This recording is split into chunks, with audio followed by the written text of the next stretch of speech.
আচ্ছা বলো তো আজকে তোমাদের বাড়িতে এখনও উনুনে রান্না হয়? বিশ্বাস করো আমাদের বাড়িতেও হয় না, কিন্তু যেই উনানটা দেখছো না, এটা আমার মায়ের খুব শখের। আসলে মায়ের যখন সময় থাকে তখন মাই কিছু কিছু রান্না, যেমন ধরো মাটন চিকেনের রেসিপিগুলোই উনানেই করে।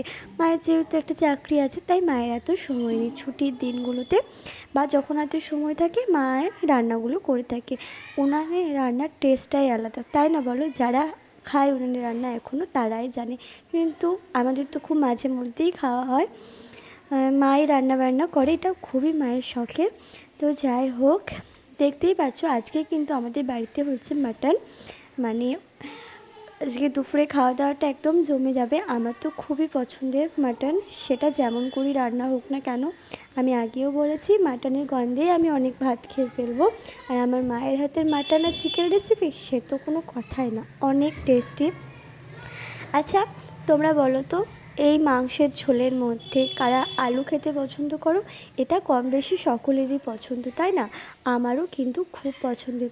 আর এদিকে দেখেছো রঙটা, দেখেছো কি দুর্দান্ত হয়েছে না? তো তোমাদের মাটন পছন্দ না চিকেন পছন্দ, এটা কিন্তু কমেন্টসে জানাতে একদম ভুলবে না। আমার কিন্তু অবশ্যই মাটন। যাই হোক, তোমাদের সাথে একটু গল্প করতে করতে দেখো আমার মায়ের রান্না কিন্তু কমপ্লিট। তো যাই হোক, কেমন হয়েছে অবশ্যই জানিও।